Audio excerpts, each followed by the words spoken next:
Each of us has our own unique background and story of how we became a part of Chiefs Kingdom.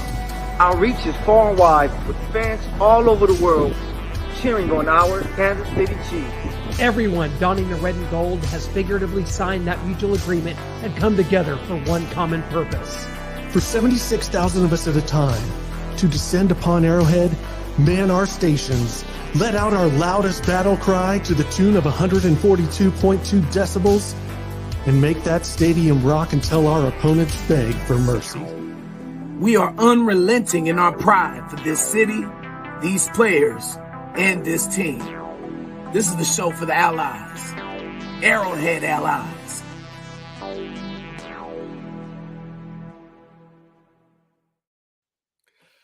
Ladies and gentlemen, boys and girls, Kansas City Chiefs, freaks worldwide of all ages, it is Raiders week. We are going to take that heartbreaking loss and put it on the back burner just for a bit because we are going to talk Chiefs and Raiders. And there's none other better person to bring on today's show, starting off today's show, than your Kansas City Chiefs. Starting running back, number one draft pick in 1991 out of LSU. You know him, you love him. And if you loved him, you know what I'm talking about. Out of LSU, number 22 at LSU, number 44 with your Kansas City Chiefs. Let's give it up for Harvey Williams. What's up, guys? Then we had to hate you, Harvey, for a few years after that. But that's okay. We're among friends now. You know, it's all in the past. We love to have Listen, I got an ex-wife in Kansas City, so when I went to the Raiders, man, she really, really hated me. Dude. So this rivalry runs deep for all of us. So you ain't telling me nothing, bro. So, hey, Harvey, what we're going to talk about tonight is obviously the tradition between the Chiefs and the Raiders, and obviously you were an important part. You were the starting running back of both teams from 1991 through 1998, and you were a key contributor. You were the all-star. I mean, I'm going to get right to it. This jersey over my right shoulder is the last jersey I bought, Chris Jones. That jersey over my left shoulder is number 44, Harvey Williams. It's over 30 years old, because at that time in the early 90s, you could start buying Chiefs jerseys. And when somebody asked me, what jersey are you going to buy, Shane? And I said, oh, you already know. Number 44, Harvey Williams. Now, appreciate that, man. Yeah. Now, let's get to your rookie season.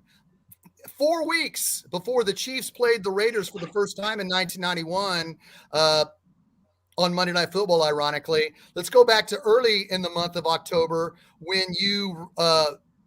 it was Monday Night Football. It was the undefeated AFC champions, Buffalo Bills, coming to town to play against the 3-2 or 4-1. I can't remember. You were like maybe 3-2. It was all about Buffalo. It was the first Monday Night Football game at Arrowhead Stadium in 9 years.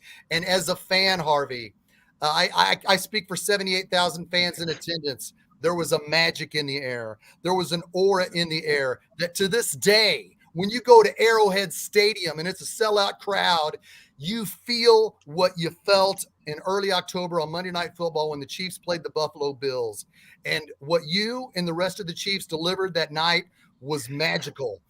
You took the opening kickoff. You stuttered. You took it to the 38-yard line, high stepped it out of bounds. You were hit late. It set up shop for the Chiefs on the opposite side of the 50-yard line. The Chiefs steamrolled Buffalo. My question to you, Harvey, and this is a two-part question. I want you to answer this first. Did you feel what us fans have felt that night at that stadium that carries on to this day at Arrowhead? Did you feel that magic, Harvey?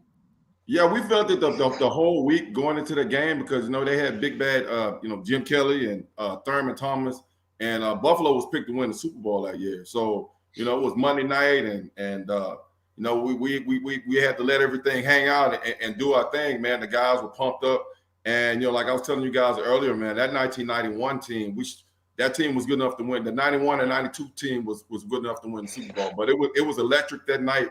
And, it was exciting. It was fantastic. And it was on Monday Night Football. And it can't get any better than that. Yes. And let's fast forward to 4 weeks later. You got another Monday Night Football game at Arrowhead Stadium, but you're coming off a loss. You're coming off a tough loss at Denver in a game where the Chiefs trailed 16-9.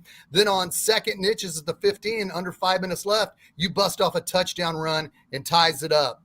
And the announcers for NBC that day were saying, give it to Harvey, give it to Harvey. And you had a great game. You showed poise. You showed that Marty Schottenheimer and the Chiefs offense could trust you. Down 7, you tied the game, but John Elway won it late on a insane roll to his right, throws a bomb 70 yards down the field back to his left, and they won on a last-second field goal. Okay, Harvey, you're coming off that loss in a game that you did well. It's Monday morning. It's Raiders week. What was Marty Schottenheimer's message to you? You know, you're a rookie. This is your first time going up against the Raiders. You know, you come off a heartbreaking loss. What was the vibe coming into practice that week once you were told it was Raiders week, Harvey? Well, you know, I've been on both sides of that coin, man. And one thing about Marty Schottenheimer, Marty had a disdain for the Raiders. I mean, it was like, it was very, very personal. It was like, you know, somebody from the Raider organization, you know, kidnapped one of his kids. It was just that intent. And I mean, it's serious. It's when I tell you guys it's serious on both sides. I mean, it's pretty drastic when I tell you about when you say rivalry. That, you know, you can talk about Green Bay and Chicago, but that Raider and Kansas City rivalry, man, that's a whole nother level. And he said, you know, whatever we do, we can't lose to these guys. And the Raiders were pretty good at that time. I think Marcus was hurt. I think Marcus was on the sideline. Yeah. So, you know, I was like, you know, Marcus was, you know, one of my idols when I was growing up. So, you know, I wanted to show him that I was the new kid in town. And, you know, I had a really good game. You know, I think I ran down, if you remember, I think DeBerg threw an interception. I ran down Townsend on the 1 yard line, and they didn't score. Yeah. And that set the tone of the game right there. So that was a big game. It was very exciting, man. You trusted on that game-winning drive. If you can't find the Chiefs-Raiders game Monday Night Football in October of 1991, you were trusted on that drive. You had a big 3rd and 5 run. You also had a run down to the 2, which Okoye scored on 4th and 1. But you were basically the running back on that drive. So, heck yeah, that was your first time for Chiefs and Raiders.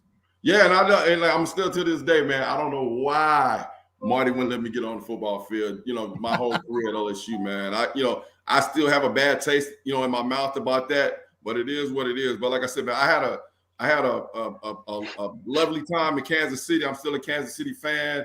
You know, these guys should win another Super Bowl this year, man. And just, you know, that night, like I was saying, that 91-92 team should have won a couple Super Bowls. So Kansas City should have 5 or 6 Super Bowls, you know, right now. Hey, so what's up, Harvey? What's up, man? How you doing? I'm doing great. Yeah. So, you know, we got to look like my son, man. Yeah. Wow. You look like my baby boy Tyson. You look just like my. Hey, I wish I had the perks, man, of being your boy. No. Hey, I ain't doing it. I ain't giving it to them like that. They're gonna get it when I'm dead. Okay. I love it. Hey, so you know we got to talk about the Chiefs today. If like in the comments right now, we got people talking about the game. You know, with you being a running back, I want to know. Your thoughts on the Chiefs backfield, especially with coming up with Raider week, and then what's your thoughts about Josh Jacobs over there with the Las Vegas Raiders? Are you seeing a change from McDaniels to what Pierce is doing now? Yeah, man. You know what? I just, you know, that hire, I didn't understand that hire. You know, why? If you go back and look at McDaniels' track record, you know, he did the same thing when he was at Denver, and I didn't understand that.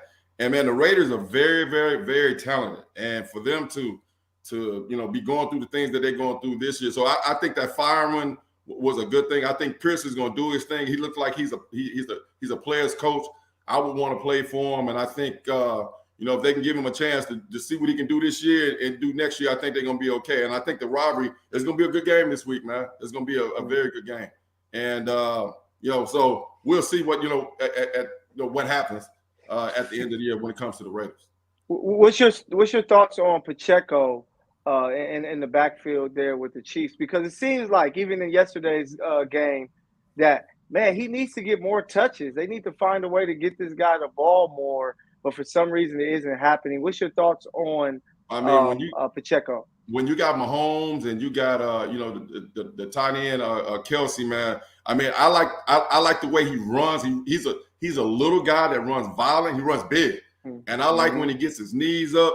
and I like when he break loose. So I mean, I think if they can get him a lot more misdirection and get him on the perimeter, get the ball to him on little screen passes and little curl routes and different things like that. I think like I said earlier, it's going to be hard to beat Kansas City. They just had bad luck last night, but I think Kansas City is the team to beat. Going to the Super Bowl, I think it's going to be them in San Francisco. I like it. Oh man, it's the Chiefs did a lot in that game to make you think, man, they could really play with and beat the best in this league. And then unfortunately the way it ended. But Harvey, one thing that I really remember from you is when you go to Los Angeles in 1994, you came here on a Monday Night Football game. You and Neil Smith seem to have kind of a rivalry going back and forth. You guys gave each other the home run swing back and forth quite a bit. How did that rivalry start? What was your relationship like when you were in Kansas City? And then once you went to Los Angeles and Oakland, that you guys kind of So you got to understand one thing. When I got to Kansas City, guess who I hung out with? It was Neil and Derek Thomas. And, Tall McNair. That was my group that I ran with. And, so when, the whole week coming up, I was saying things in the media, and Neil was doing, different things in the media. And, it's a love-hate relationship, man. So, when I scored in, Kansas City and did that baseball swing, that was for Neil. I almost started a riot. And then after that, I kept doing it every game. But that was to honor Neil, because I think Neil is a Hall of Famer, man. He's a great football player, and I miss Derek and those guys. I had something to prove because those were my buddies, and they know I wasn't no punk, and I wasn't scared of them. So if you go back and watch them, both games that we played, we was going back and forth talking. It was a very heated game. Absolutely. And Harvey, you talked a little bit about looking up to Marcus Allen, and you're here, 91, 92, 93. Joe Montana comes in. Also, Marcus Allen. Did Marty talk to you about bringing in Marcus Allen? What were your thoughts when you heard that Marcus Allen was coming? Were you worried about your position in the running back room? Were you excited that Marcus was coming? A little bit of both? Yo, you want to know what the true story is? Yeah. Going into that 93 season, Marty brought me to his house, and I was, had been there with Kristen and Barry in 1993. He was like, I went to his house with him and his wife, had dinner, and he said, "Hey, I know you've been waiting patiently, and we're gonna give you the rock this year, and you're gonna be the man. You and Kimball Andrews, and y'all gonna be the backs." And then like a week later, man, he brought Marcus in, and I was like, "What's going on?" And so Marcus came in. Like I said, man, Marcus was an idol of mine, man. He still is.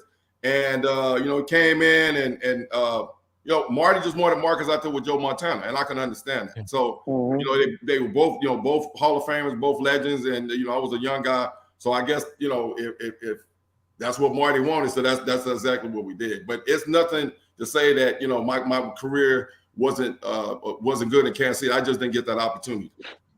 Yeah, we have a question here before you go, Shane. I want to get to somebody in the comments. Tom Hood asked, did Harvey like being a Chief more than a Raider? Ooh. Yeah, when I was a kid, I was a Cowboy fan. My brother Darryl was a Steeler fan, and my dad was a Raider fan. I didn't know anything about the Raiders. And then I fell in love with the Raiders. And then when I started playing football, when the season first started, like, I'm from the hood. So everybody, it was like 30-something teams. They had every team in the league. And I thought I was going to play for the Cowboys. So as we going out, out in the park to go try out for each little league football team, I'm walking to the Cowboys organization. My dad said no. And then I was walking to the Steelers organization, and he said no. And then he said, no, you're going to – and then I went to Green Bay. He said, no, you're going to play for the Raiders. And I fell in love with the Raiders. So, man, like I said, I had a great time in Kansas City. They gave me a start. I was their first-round draft choice. Changed my life forever. And, yes. It's about what and what. It's about like my mother and my father. When you go through a divorce – yeah, you have your mother over here, then you go to your dad's house. So my mother was Kansas City, and my dad was the Raiders. So he was on. And when I say that, I say that in a respectful way. Yes. I really do. Heck yeah. Harvey, I was, like I said before we started the show, I sat in section 110, row 4. So I was 8 feet from you when you scored that touchdown in 1995 and did that swing. And I laughed so hard, and I put my hands up. And of course, 78,000 fans behind me were livid. And I went, oh, man, it's on now. But, we love Marty Schottenheimer for changing the era of Chiefs football, but it was obvious once he got Marcus Allen, he was going to stick with him. Even when Carl Peterson demanded that the Chiefs draft Greg Hill, #1 draft pick in 1994, Greg Hill didn't ever get a chance to play because Harvey Williams was always behind him. And Greg Hill did a teary-eyed goodbye speech to Kansas City in an interview in 1998 saying, I try to do my best. And he would bust off a 40-yard run, and then Marcus Allen would get most of the carries. But to me, it was like Marty Schottenheimer was going to stay with Marcus regardless of who the #1 draft pick was. And that sucked because obviously I was a huge Harvey Williams fan and still am to this day and appreciate what you brought to Chiefs Kingdom. Harvey, specifically talk about the weight. When you became Kansas City Chiefs, you mentioned before that Marty Schottenheimer wanted you to add on 20 pounds. And then when you went to the Raiders, you wanted to take that weight off. Talk about that for a minute, Harvey. Yeah, so Marty, he coached me in the Senior Bowl. I was 209 at the Senior Bowl, and I was quick as a cat. I was nice. I mean, like really extremely fast, man, like light. And the first thing when I got to Kansas City, the first thing he said, I want you to gain. I'm like 210. He said, I want you to get up to 235, 240. I'm like what? So if you look at how I look when I was at Kansas City and you look how I am at the Raiders, I look like a totally different person. You can't even tell it me. So when I first got to the Raiders, Al Davis said, I want you to get back like you was when you at LSU, and I got back down to 205, 206. And so that's why I was extremely a whole lot better than in Kansas City. And I got a whole lot more faster too because I didn't have that extra weight. So I don't know, he had Christian, he had Barry, he had Todd McNair, and I didn't understand why he wanted me to, to put on that much weight, man. And then plus I couldn't get on the football field. So I never understood that. So when the next time I see Marty, we're gonna have to have a long talk. Then I will see him again. Yeah. Hey, so Harvey, first round pick to the Chiefs from LSU. There's another guy on the Chiefs roster today that's similar story. First round pick, LSU guy, Clyde Edwards-Helaire. So I'm not sure how much you've been following his journey and things so far. And we talked about IP earlier. Where do you think it kind of went wrong when it came to Clyde Edwards-Helaire? And what's that pressure like to be that first round pick running back to come in and play for an organization like Kansas City? It's really not pressure, man, because it's something that you've been working for your whole life. It's no different than playing at Arrowhead than playing in the park. It was the same thing for me, man. And I like Clyde. I think he's I like the way he runs. I like the way he they gets the ball to him, when he's in the game. And I think they can use both of them because if you think about it, in this day and time right now in the National Football League, they are using dual running backs. And some teams got 3 running backs, like what Baltimore is doing right now. So, I mean, for him to not get no playing time or sitting on the bench, they should be using both of them, man, because you're going to get tired. And I think if you use both backs, I think one back, you're not going to beat him up and each back going to be fresh. Now, when it comes to, getting your groove going and getting into a rhythm, that's hard when, you're sitting out and you're not really playing because you're going to fumble the ball every time. If you're not getting the rock and they throw you out there, you've been sitting on the sidelines, it's in the 4th quarter and you need to get 5 yards and it's like 3 seconds left on the, 2-yard line. 9 times out of 10, if you've been sitting on the sidelines, Hogan, you don't want to get in there because some bad stuff is going to happen, if that makes sense. No, yeah, I like it. No. Well, Harvey, you talked about, the LSU Tigers, just what kind of a culture that is. Tiger Stadium, Death Valley, what an unbelievable atmosphere. Since Missouri's moved to the SEC, we've covered the LSU Tigers quite a bit. They had a big win over the Missouri Tigers earlier this year. Jaden Daniels, Heisman candidate. Just talk about LSU, what that school means to you, and just what, for those that haven't experienced it, what a game day is like in Baton Rouge and a Saturday night in Death Valley, because to me, there's no atmosphere like it in all of American sports. Clint, let me tell you something. It's nothing like playing in Death Valley on Saturday night, man. Right. I mean, I've played in the National Football League for a long time. I played in some, big stadiums where there's nothing as loud as Arrowhead is and as electric as it is. It's about 10 levels below that, bro. It's no comparison, especially when you got those young kids out there that's going crazy, drinking and partying. Yeah, a lot of that. It was we were rock stars at LSU. Trust me. Trust me, no comparison. Absolutely. Harvey, I got to ask you, like, when you went to the Raiders and then you kind of watched from afar the Chiefs lose in 95 with Lynn Elliott missing 3 field goals against the Colts, watch the Chiefs lose to the Broncos in 97 with Elvis Gerback coming up short there at the end, throwing into double coverage to Lake Dawson. Did you take pleasure in that? Hey, this is the team that got rid of me. Eat it, guys. You lose in the playoffs. You don't go to the Super Bowl. Did you take any pleasure in watching the Chiefs lose? No, man, I'm not like that because in my mind, I should have been there. I should have been on that field. Wow. You know, like I said, it's about, you know, a lot of people don't understand. Like it's about opportunities in the National Football League, man. Everybody that plays in the National Football League can play. It is no bust or no guys that can't play. You're talking about millions and millions of people that have the opportunity to play in the National Football League that would never get that opportunity because they're not that good. And it's when you say the National Football League, anybody that's on the practice squad, that cat can go, man. So yeah, all them cats, you know, I hope I answered your question, but the National Football League is no joke. It's no joke. You know, Harvey, your last game against the Raiders as a Chief was in October '93. Marcus Allen scored his 100th career touchdown, but I think he only had like 10 carries for like 4 yards, and you had like 14 for like 80, and you had a really good game in that game. And it was at Arrowhead, and Paul McGuire talked about it on that highlight I put together for you on my YouTube page, where you blocked Howie Long low. What do you remember what Howie Long said to you when he came back up to you and bumped you in the back after that block? Yeah, I'll tell you after that, but it was really bad. I know which way I cut him, and then he came and hit me in the back of the head. Yeah. Did he say anything back? Did he say anything about it when you came to the Raiders the next season? No, he was. Howie wasn't there, but he Howie comes back every once in a while, and he brings that up. And when I see him, I start running and start laughing. It's just like because man, Howie Long is no joke, and he was very, very strong.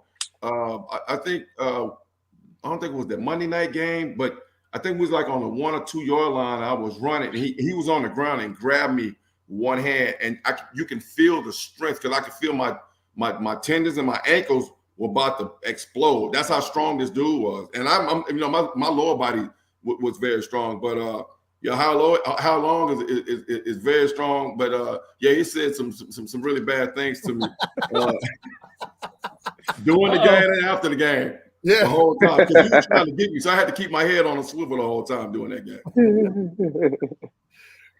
Hey, so with the Raiders being there in Las Vegas, big difference from being in Oakland because I was able to watch the Raiders in Oakland and then, even in Las Vegas.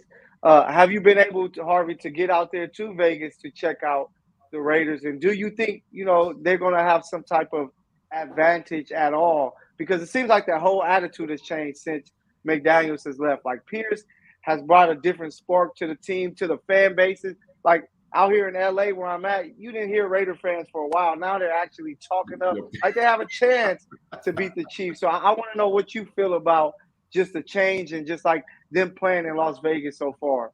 It is great, but I was in Los Angeles and I was in Oakland, and every year I go back to 3 or 4 games, and like I said, I'm there in training camp. The fan base is great, but it's nothing like in Los Angeles and in Oakland, man. It's just it's totally different. But I think Pierce gonna turn it around, and Raiders gonna have something to talk about here in the next couple of years. Try to get the coaching situation together, figure out the quarterback situation, try to get those studs that they have on there. If they stand or trading Adams, Devontae, or if Josh gonna be there, so it's a lot of things they need to work out. I think Kansas City is a whole lot more stable, with Patrick, and they're gonna be the team to be here in the next 3 or 4 years, man. And if Mahomes take that Brady approach, I know he makes a whole lot of money, but sometimes he has to cut back to keep the nucleus of team around him, so he don't get beat up too bad. I know if I sound like I'm talking Chinese, but. Yeah, if he uses Brady playbook, Mahomes will go down as the greatest quarterback ever. The Raiders, in a loss against the Miami Dolphins, lost that game 20-13. Showed still a lot of promise. 2-1 under Antonio Pierce. The Chiefs coming in off of just a really deflating loss. No other way to put it. So we got to ask you, Harvey, what's your prediction for Sunday? Chiefs and Raiders in Las Vegas. The Chiefs have yet to lose in at Allegiant Stadium. Now, Kansas City ain't heard about me since in 19. Now, y'all trying to get me assassinated or get my kid killed? I'm gonna do like the boxers do. I hope it be a good game, and I'm gonna stay neutral, and I just want it to be a great game. Fair enough. I'm gonna do it like that. How about that? That's fair, but how was your relationship with Marty, Harvey? Before we get you out of here, we like that prediction, staying on the fence there, but I want to go back a little bit and talk about your relationship with Marty kind of all the way through the years, 91, 92, and then when he kind of let you go and you're gone to the Raiders, just kind of how everything transpired there in your relationship. Me and Marty was cool to a certain extent, and I'm gonna tell you something else that y'all didn't know. That 1993 year after we got beat in Buffalo, I was sitting on the sideline. About 2 weeks later, Marty Chardonnay called me and said, "We want to give you a contract extension." And I said, "Hey man, listen, what y'all did to me this year, you can kiss my ass. You need to trade me or cut me. I'm not gonna deal with that." So they tried to do a trade. I think they were talking to Green Bay and something like that. And I think it was on a Wednesday or Thursday night that Marty called me. "Hey, Harvey." And I said, "Hey, coach, we tried to do the trade and we couldn't get it done. And, we're going to give you your wish to be let go. And you can pretty much go, where you want to go. I know you're going to go to the Raiders." And, so that's exactly what I did. And I give him a lot of respect for that, to do that. And like I said, Marty and drafted me in the first round and changed my life. I'm a little country boy, not too far from where I'm at right now, man. And my dreams came true when I got drafted by Kansas City, and it changed my life forever. And I'm still grateful for Marty, and I'm still grateful for Al Davis for giving me a chance. So everything that you see here that's behind me, man, I owe that to the Hunts, to Lamar Hunt, and those guys. They gave me a chance. Everything I have till this day is because of those guys, and I'm very appreciative, and I have a great life, man. I really do.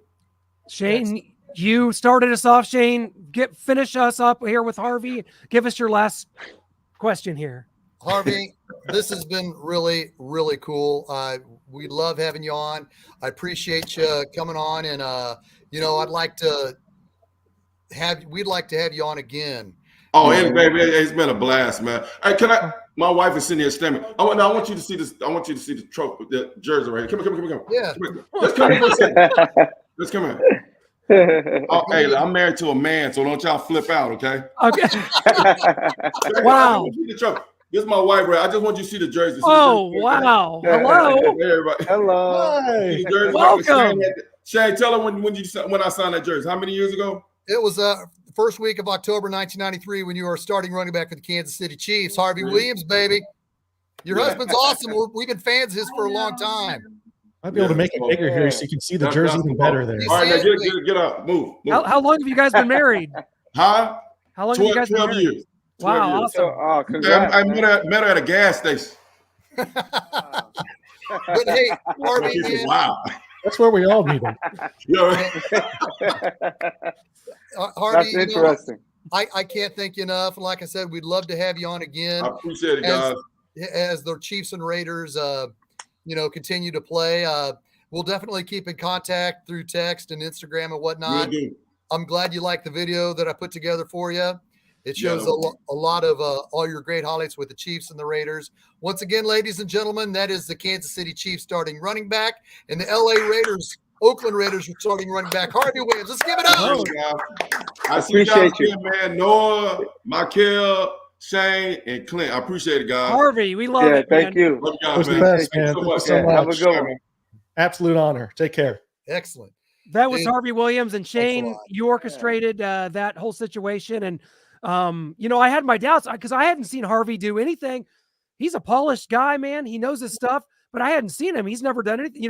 Noah and I did a million interviews with 90s Chiefs players. We never could get a hold of Harvey. So to see this was a real treat. I don't think that Harvey's ever really done an interview like this, Shane. So you were instrumental in this. And I think that was a real treat for our fans that are probably still hurting from last night. Maybe that put a smile on their face, or maybe that just made them even more angry. I don't know which. Well, hopefully it put a smile because, Harvey was, one of those guys, especially like I was young, but, watching him more with the Raiders, it was like, dang, what he's a talented back. And then you realize, wait, he was with the Chiefs, I know. first round pick. It's like, man, that could have happened, him and Marcus Allen.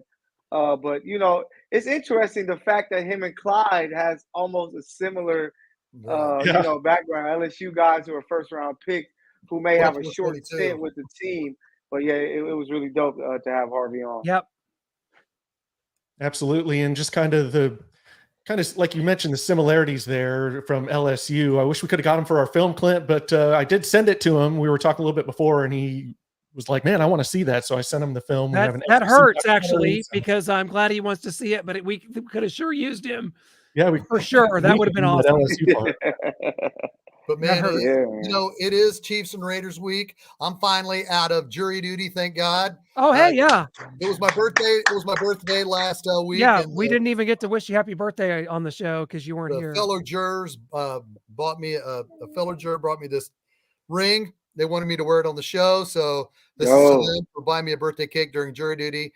Juror number 8, this is for you. Yeah, while you were gone, we tried to come up with different ways to get out of jury duty. I said that I would tell them I'm a terrorist. Michael said that he would tell them he doesn't like cops. We all have these different ways. Apparently, you did not come up with the right thing to say to get out of it. I would move to Canada. Oh, man. But, so I know we got to talk about it. Last night, 21-17. Oh, shoot. Eagles took care of business. Did they take care of business? I hear all this praise that they're getting. Well, I'm like, the Chiefs clearly were the better team throughout the whole entire game. It was just 3 plays: a Kelsey fumble, a Patrick Mahomes interception, and a drop pass from MVS. And the Chiefs that doesn't sound like this team. That is this team, which is a shame because 26 drops is crazy. They need to watch Little Giants.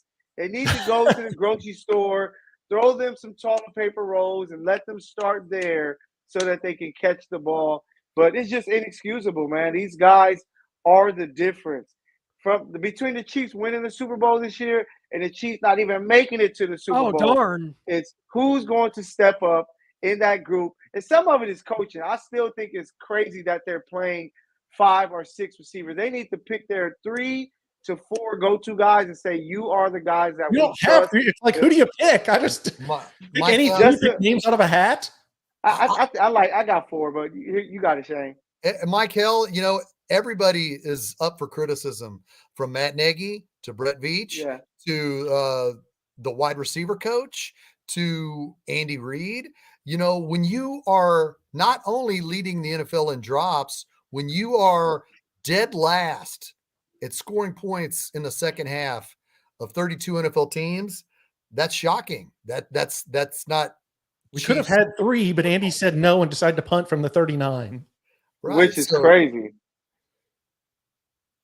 Well, when was this? Let me look at this. Fourth quarter, 9 minutes left. Fourth quarter, yeah, not 9 minutes. It was. I couldn't believe it.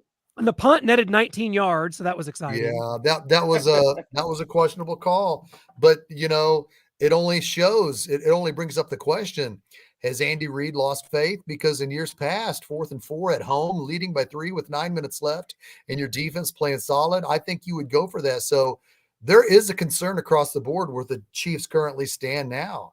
I mean, I know we were all smelling roses and eating birthday cake last week, but you look at today and you think, okay, you can't ignore the stats of the drop passes, and you can't ignore the stats of was Eric Bieniemy holding these players more accountable than Matt Nagy? There's so many questions that deserve to be brought up, and here we stand, November 21st, 2023, 7-3. What's their mindset going into Las Vegas? I don't know how to even answer that, because I do think that unfortunately, this is one of those instances where Noah and I have been super hyper focused on this, and going into the season, and then the fact that it's come to fruition far beyond my wildest nightmares is truly something to behold, because I didn't see this coming. And I thought, you know what I did? I put out a tweet in July that said someone had a trio on a graphic that said Justin Ross, Rashee Rice, and Sky Moore. These guys, this is it. This is the triangle of terror. And I said, this group will be lucky to have 800 yards receiving between the three. And I mean, there was people trying to find my family to murder them, to be frankly, I'm not kidding. Justin Ross is going to have like 500 yards. Rashee Rice is going to have 600 yards. I mean, Sky Moore, 1,000, of course. Like, so you're way off. And I think they have 649 yards right now combined. So it's unbelievable. And Michael, you said 3 plays, but there were 5 drops, and one of which was also a deja vu moment. 4th and 25, right in someone's hands, a frozen rope laser that goes right through them. It is one thing after another. Noah wanted everyone. You wanted Kevin, but it's just, man.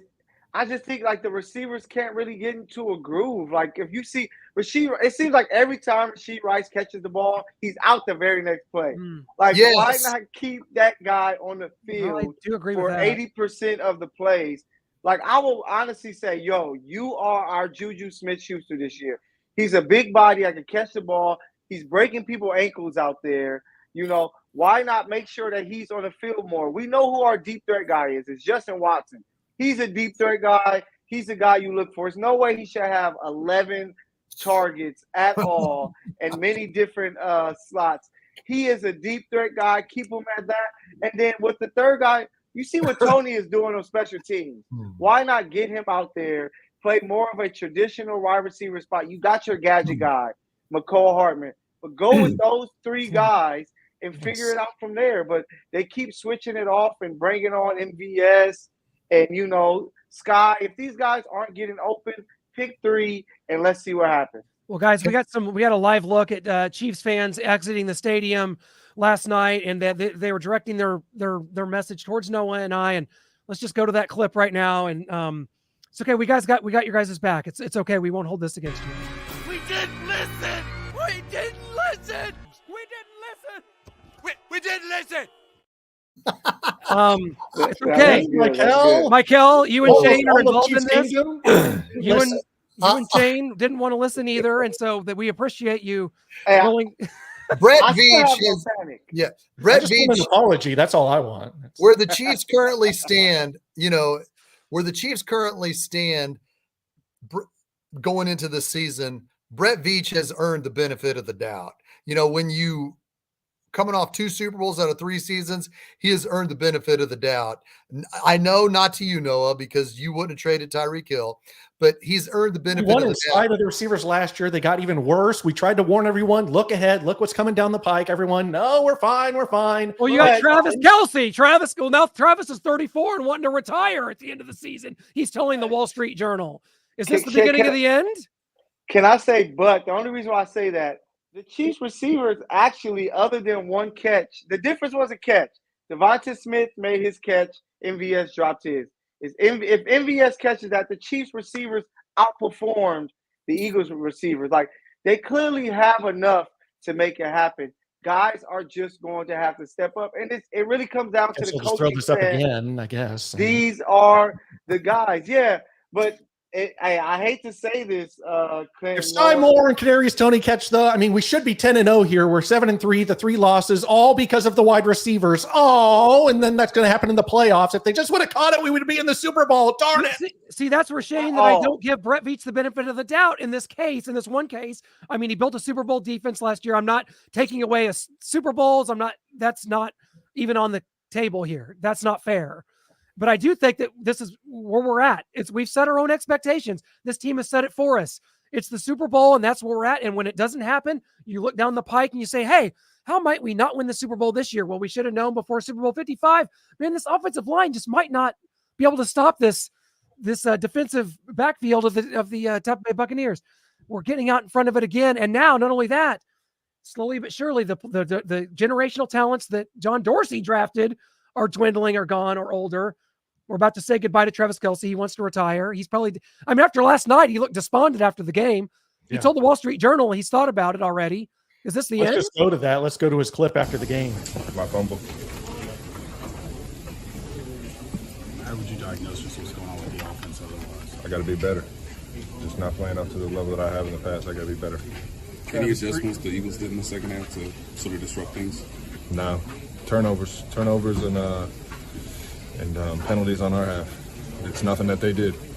Travis, It's all us. 3 games, no points in the second half. Are you identifying anything why it's happening in the second I half? just mentioned the turnovers in the second half. I just mentioned the flags. It's all fixable. We just got to do it. Travis, does this feel like a particularly emotional game to you when you play them? Okay, guys. All right. Have a good one, guys. He's clearly upset because we know Trav is a future Hall of Famer, one of the greatest tight ends of all time. He was a part of the reason why they lost the game. He fumbled the ball. What was it on the 8-yard line? Yeah, 10-yard line? Like that was a big.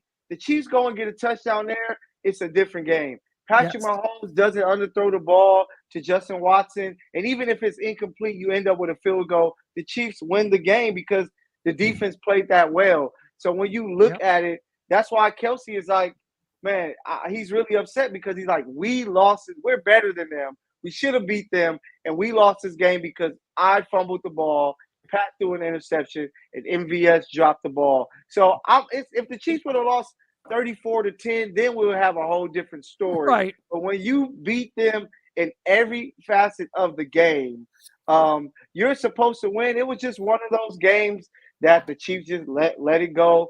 And looking at the schedule ahead, the Chiefs are going to be all right. So I'm not in a panic mode at all.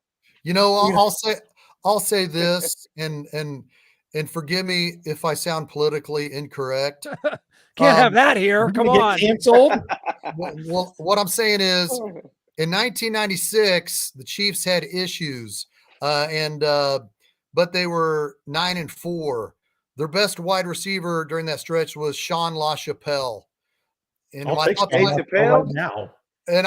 myself, and I thought, man, I like being 9-4. I'm glad Rich Gannon's the starting quarterback now, but I don't like Sean LaChapelle being the guy. Well, now who's the number one weapon for the Chiefs? It's Justin Watson. I'm thinking to myself, yeah, Justin Watson. He's a decent number 3 receiver. He can make some good catches. Several weeks ago, Shane, you were telling us Justin Watson was the man. I said we are happy that he's doing good enough to fill Byron Pringle's shoes. But what is Byron Pringle and what is Justin Watson? A solid number 3 receiver. If Byron Justin Pringle fumbled a kick return for the Washington Commanders against the Giants last weekend. He did. Yeah. He did. Pringle did? Yep. Yeah. Yes. How did I miss it? Anyway, if we're going to the stretch one of the season, if we're thinking, man, we need to be number 1 seed, if Justin Watson continues to be the number 1 threat at wide receiver, we got problems. Yeah. Again, nothing against anyone. Like, if Sky Moore is the number 1, if MVS is the number 1 receiver, then we got problem. Like, there's no way to fix the receiver room. Like I said earlier in the season, Mahomes and Kelsey got to put on the cape, which they haven't done enough this season.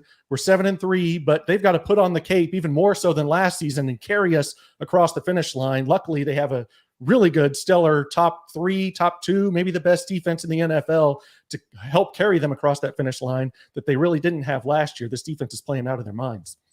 Yeah, the defense is incredible. Yeah, it sucked. We missed the defense of a freaking game. Yeah, great performance.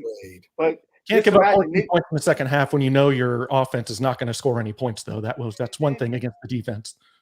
I miss Nick Bolton because he does a better job he would have made it a little tougher on DeAndre Swift as far as some of those runs to where hopefully he can make a play or two that can, take away some of those big gains that they had. But the defense is so crazy because the defense, it looks like it's going to be okay the rest of the way. It's just really going to come down to the offense. And gratefully, they don't have a lot of – like the AFC isn't looking incredible like we thought coming in. Like we thought, the Bengals are going to be there. Buffalo is going to be right there. We're a part of that. Yeah, now you have the Browns look like they're going to be tough, but now they're going to be dependent on a rookie or Joe Flacco. Then you have the Ravens who look really tough, but we still don't know if they can do it yet. Like if they were on the NFC, I would be like, man, the Chiefs are in trouble. no way they can get through all three of the Niners, Lions, and Eagles, but they don't have to see those guys. So they're going to have some great matchups. Like you have the Raiders, you have Green Bay, Buffalo is going to be a good one, at New England, Vegas, Cincinnati, and the Chargers. The Chiefs can easily win all of those games and fix what they need to fix. And, luckily they can enter those games away too if they don't fix these turnover issues, penalties. We're number 1 and 2 in most penalized players in the NFL. Jawan Taylor has 12. L'Jarius Sneed has 9. That's number 1 and 2 in the National Football League. And like I tweeted this out, I believe right after the game, and said at least L'Jarius is dominant and aggressive. What's your excuse, Juwan? You don't have to. It's not. $80 million down the drain. Should have Tyreek Hill here, but I digress. Rashee Rice, just like Michael said, Rashee Rice has to take the bull by the horns. Andy Reid, Matt Nagy, Patrick Mahomes has to trust him. Just like Michael said, he's got to step and be the number 1 wide receiver. You know what? DBS, what he told Clint, don't be soft. His wide receiver coach was on, or his offensive coordinator was on our show. He said he's a good kid, and hopefully we're going to have Rashee Rice on the show sometime, like he has told Clint 3 times he's going to join us. Yeah. But at least he is got to be the guy because he's the only hope. He's the only hope. We got to hope Rashee Rice turns into that animal for the 2023 season. Is it unfair to put it on a rookie? I don't know. He was a second-round draft pick, and the second-round draft pick the year prior is probably a bust who can't get on the field or get any targets. So Rashee Rice is all Legion of Doom turned into the Legion of Doom, and not the Road Warriors from WCW wrestling either. Hey, but if you look at even if you look at that like the Legion of Doom. It's like Tyreek played mostly every snap. Watkins, when he was healthy, played mostly every snap. Then you threw in McCole with some of the gadget stuff. That's really like just Tyreek. You kind of knew what was going on. But the fact that a guy like Rice can make these plays, imagine him with 11 targets. He's going to have at least 8 catches, 80 yards. And that's all you need. That's all Juju was for the Chiefs last year. Juju wasn't out there looking like Jettas or Stephon Diggs. Juju was just good enough. And I believe that Rashee Rice is good enough to catch. If you throw it to him 11 times, he might drop maybe 2 or 3, but he's going to catch 8 of them. And that's all you're going to need with what Travis Kelce can do and some of the scheme and stuff that the Chiefs come up with. But it's crazy to me that they always take care. Every catch, he'll make a great play. You're like, oh, yeah, next one, go back to him. He's not in the game for the next 3 snaps, and it makes no sense. Just going back to this image real quick, can we stop taking pictures of these guys in the end zone and having them flex and do whatever? Like, this is embarrassing. You cannot say we're skipping this group for your sake because people are we post these on X and people are going to go in the comments and just murder you for holding up your signs, whatever they are, and just looking like, oh man, we're badass. We're going to go out here and drop 17 balls today. Is Justin Watson trying to do the DX croc chop? I don't know what he's doing. Pointing to the ground, I think that's where the ball's going to be. So.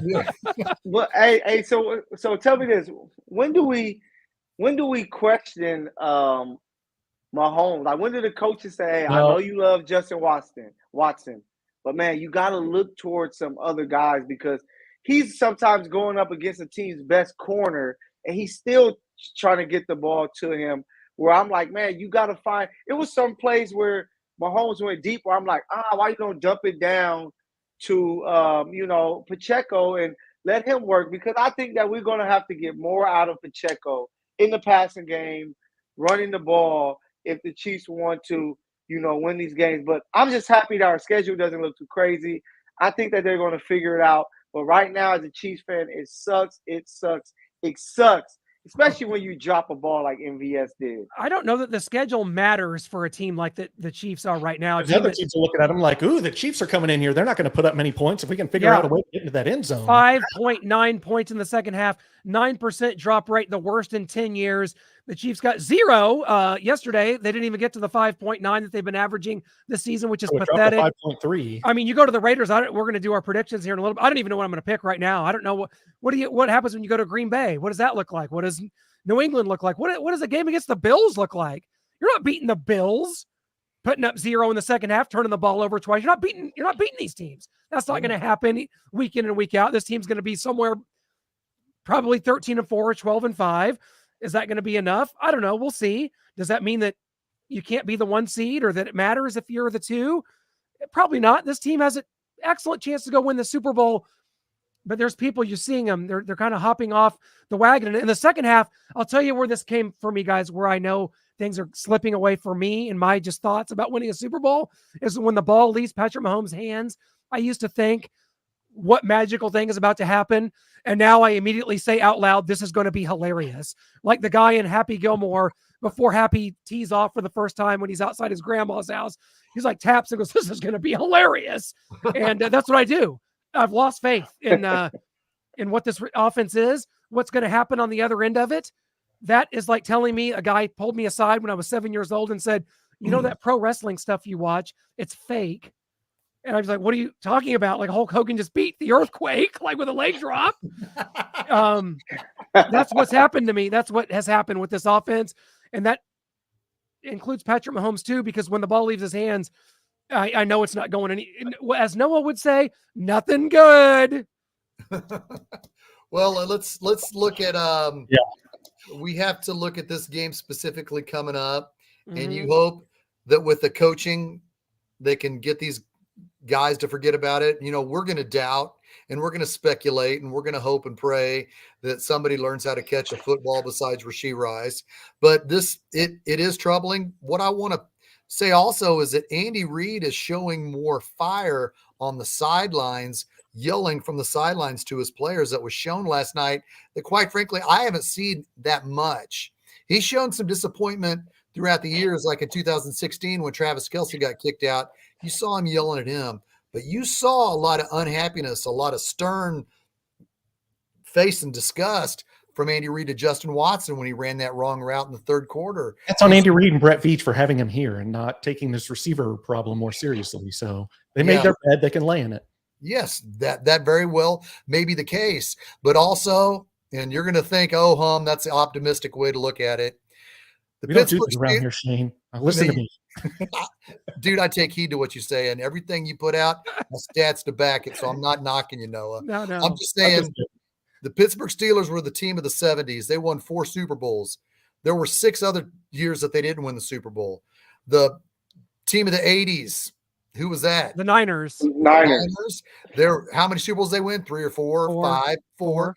There were still 6 other seasons they didn't win the Super Bowl. So whatever doesn't happen this year, I have faith that it can be addressed, because now the heat is on Brett Veach like it's never been before, and the seat's hot.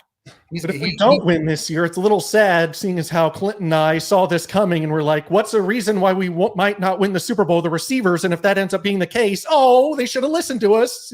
You only have such a window to win these things. You can't let them slip through and not take problems seriously. And especially given the state of the AFC, the Chiefs should be a shoe-in for this. I'm sorry, guys. The Chiefs should be a shoe-in for Super Bowl 58 in Las Vegas, Nevada. Yes. They should be, and they're not. If they win out, we're all going to be like, okay, Chiefs. And they have a very good chance to do exactly that. Like this loss against the Eagles just reminded me of how we were feeling last year when we lost to the Bengals. We were 9-3 because of the loss. They beat us 27-24. Everybody was screaming, the Chiefs can't beat the Bengals. Noah was saying they missed Tyreek. He's the difference. And what happened? We did. Chiefs went on, figured it out, and won the Super Bowl. So that's why I'm not put on that cape. But I'm not. Hey, great players have to do it. Tom Brady put on that cape and got 6 Super Bowls. So Patrick Mahomes is going to have to put on that cape and try to get this team over the top. He's given a deep. We always said, man, Mahomes always does it without a defense. Give him a defense. Let's see what happens. It looks like he has that defense. So he needs to, whatever he do, go sit in with his receivers when they have their weekly meeting. Sit in with the coaches. Yo, what's up? Noah Gray, we got this guy, the tight end, that can make some plays. We need to figure it out with him. Like, it's going to be on everybody on the offensive end, making everybody accountable. Mahomes, you can't turn the ball over. Check the ball down. Kelce, you have to hold the ball. Like, they're turning the ball. All of their games, they had terrible turnovers. Pick 6 by Tony against Detroit leads to a touchdown. That's game. 5 turnovers against the Broncos. There's no way you should even be close in that game. and you lose. Then this game, 2 turnovers were the big difference, because if you at least kick 2 field goals, now you have the ball looking to ice the game late instead of trying to score. So it's very fixable. We're not looking like Buffalo. We're not looking like the Cincinnati Bengals. The Chiefs can be okay. It's going to be up to 15, Andy Reid and those guys figuring it out, and I think they can. Like John Harrison said here, like a great coach once said, I think I know this coach, one play at a time, one game at a time. That's Marty Schottenheimer. And I told Clint this after the game, and I believe it. If Marty Schottenheimer's on those sidelines, we win that game because Pacheco gets that rock and we're not trusting those receivers. And coaching, I also said about this, I think this team is the 95 Chiefs. We do need Marty Schottenheimer on the sideline. This is the 95 Chiefs we got here. The Chiefs were a better defense in 95, at least by points per game. It's tougher to play defense in this new age, so it probably equals out a little bit. But the points per game right there, 22.4, 22.5. I mean, we're just dealing with the 95 Chiefs. We got a better kicker than we did in 95, so we've got that. We don't have Lynn Elliott. We have a worse returner. I wish we would have had Vanover. And I would take those receivers. What do you guys think? Would you take the 95 receivers over these? Dude, I that's would. tough. I mean, different game. No. Oh man, different game. That was the first year without JJ Burton. I like Willie Davis. Yeah. I like Blake Dawson over anybody we have. Webster Slaughter can make some plays. At least Banner would be a returner. Chris Penn's probably, I don't know, McCole Hardman or MBS or something. I did like Webster Slaughter in the 80s for the Browns. Except he didn't make that block, and the guy came in and caused Ernest Biner to fumble and Marty to not move on in the playoffs. Man, a lot of it's of course the players have to play, but I think the coaches are getting these guys in great spots. Like Noah Gray has one target. Like how can you explain it? I didn't really see any plays. Like it seems like for Kelsey, you don't really have to draw up too much. He can find a way, but you got to help these other guys. We saw how magical Tony was looking at punt return. Why didn't they have any plays where he can, try to set up some one-on-ones for him to try to work? Like, I just don't know what's going on when it comes to the coaching this year. Is Eric Bieniemy really missed that much? Like if he is, like it is crazy. He is. He's. I don't know if it's like all Eric Bieniemy or exactly how much 80% of this issue holding players accountable, but it is a big factor holding these players accountable and just lighten them up. As he called Mahomes a competitive prick, he would get into it on the sidelines. And I think just Andy Reid and Matt Nagy aren't those kind of guys that are going to get into guys, chew their butts off when they come to the sideline. Maybe we need to fire Matt Nagy and hire Todd Haley as offensive coordinator. You know what? I noticed it week one when I was at the game with Clay Windler, watching them drop the banner. We both thought it was kind of odd, the packages that they were showing, because they would bring in these three, then these three would go out, then those three that are on the field would do okay, then those three would come out, then these three. It was odd to see, and that was just the beginning. And when you look in totality why the Chiefs lost 3 games, as Noah pulled up, it's because of drop passes. I think that falls at the feet of Matt Nagy because he's putting in these packages with all 3 of these different guys, and only thing we can hang our hat on right now is Rashee Rice. And, like I said, do you put that pressure on a rookie? The only reason I say yes is because he's in need, because nobody else isn't doing anything. Yeah. So we're all putting the pressure on the rookie. Yeah, and people want to get real excited about Rashee Rice. We got to put it into context. He's the best of a really bad bunch. So let's not say, Rashee Rice is going to be this. He's going to be number 1. He's dominant. Look at what he's doing. Oh, it's so great. It's so great compared to just the horrendous play from the other wide receivers. But real quick, before we get to predictions, I just want to look at kind of the Chiefs versus Raiders matchup. This is offense versus defense. Chiefs at 22.5. We talked about that. Raiders 13th, only giving up 20.5 points per game. And then Chiefs D just dominant out there versus the Raiders, who are struggling on offense. Maybe they're getting a little more out of Antonio Pierce. They've got the juice. They're showing up. They're playing hard. So I think the Chiefs are going to have a lot to contend with in this game against the Raiders. So I wish Josh McDaniels was still there. I definitely do. And I think that this is a test. I think it reminds me a lot of 2019. I believe the Chiefs had just lost their final game of the season, as it were, to the Tennessee Titans in a just complete meltdown, heartbreaking loss to get to 6-4 at that time. And they turned around and had to play the Chargers, a divisional opponent in Mexico City.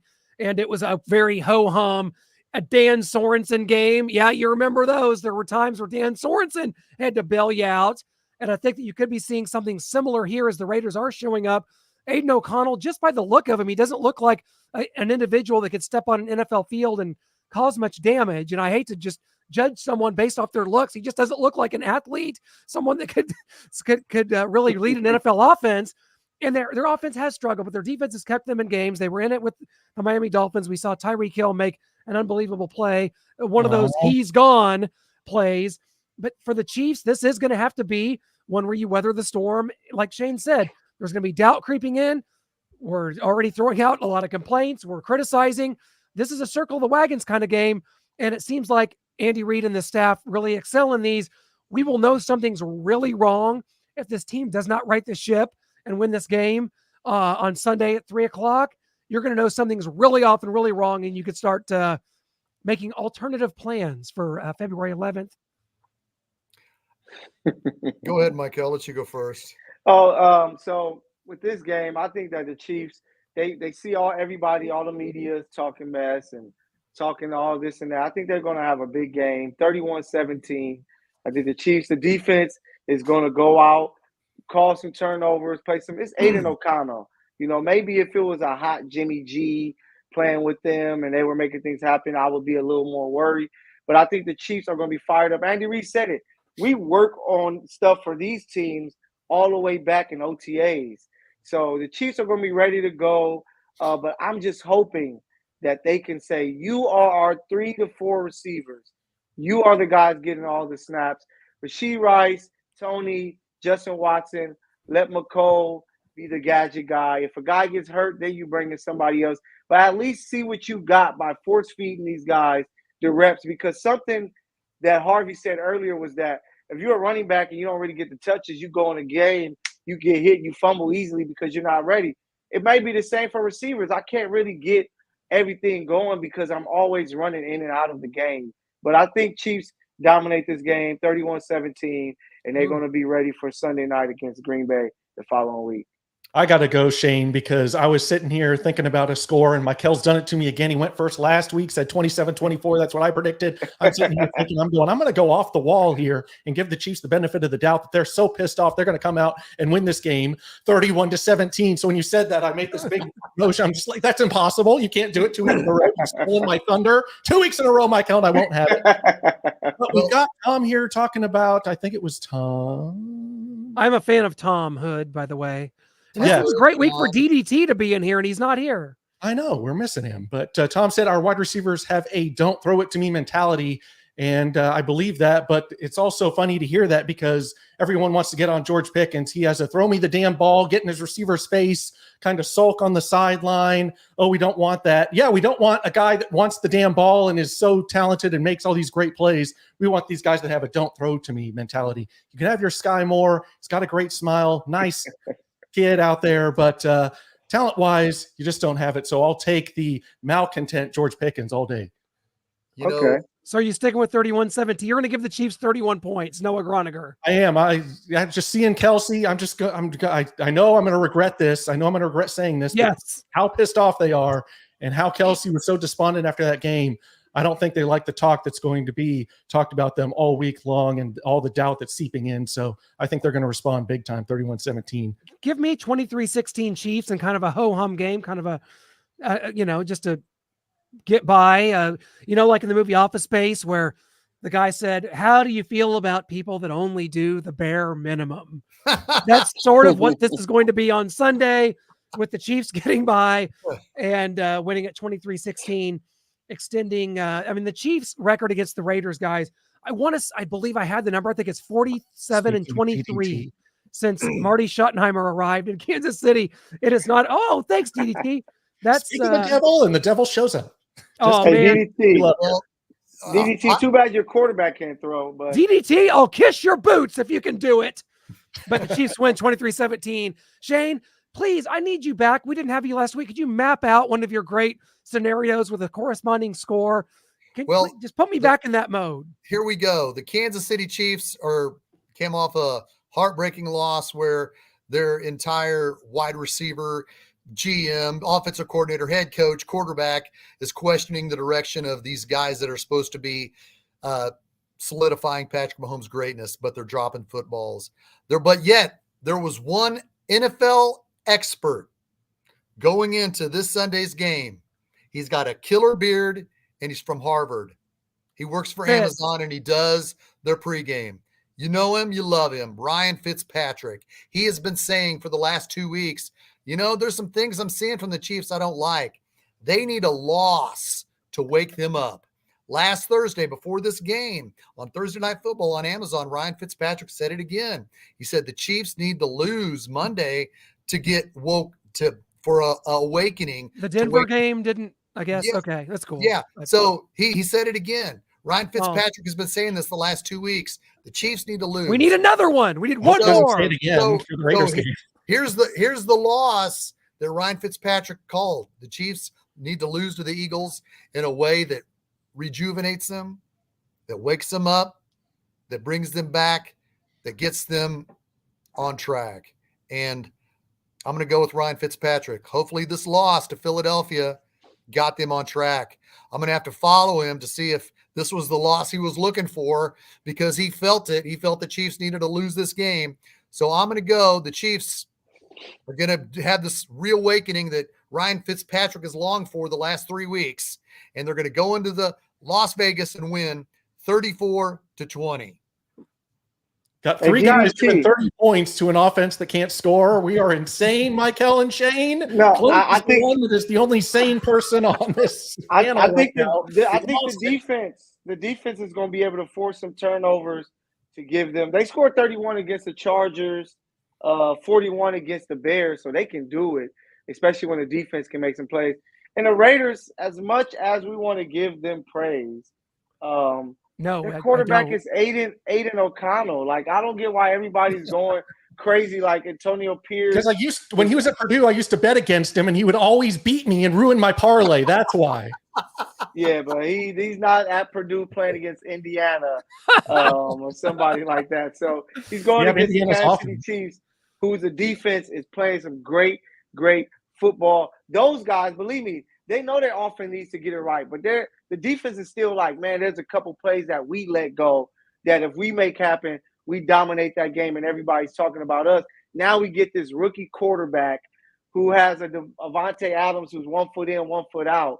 They're going to come ready to go, and I think the Chiefs are going to win big. No, DDT says Davante Adams is going to expose this defense, just like A.J. Brown did last night with one catch for 8 yards. Yeah. Okay, and it's funny. We've spent the last 45 minutes railing on the Chiefs. All it takes is one Raiders fan in here talking nonsense. Now come to their defense. Yeah, I'm like, wait. Hey, the Raiders may not win another game the rest of the way. Like, they got Chiefs, Vikings, Chargers, at Chiefs, at Indy, and then they finish with Denver, who's going to be fighting to get in the playoffs. So, DDT, I hope you enjoyed that matchup against the New York Jets. Come on, man. The Raiders aren't beating the Chiefs. As we say goodbye, we're going to say goodbye, guys. We just Thank you, Harvey. Thank you, Harvey Williams. Thank you, everybody. Let's get a Sunday. Go Chiefs! A little video of Noah and I watching the Chiefs game last night as we're going out. Noah, you can Well, hold on. Before we play that, I just got to announce that, you can make that face. I just got to announce that we are doing a Chiefs giveaway. I'm not going to get into it, but make sure you follow us on Facebook. Just search us on Starcade Media. There will be all the details there. It's a Jalen Watson signed jersey. So make sure that you follow us on Facebook at Starcade Media for all the details on how to enter that. Whoa. I think I just figured something out, Beavis. What? This sucks. Yeah, it really sucks. This sucks more than anything that has ever sucked before.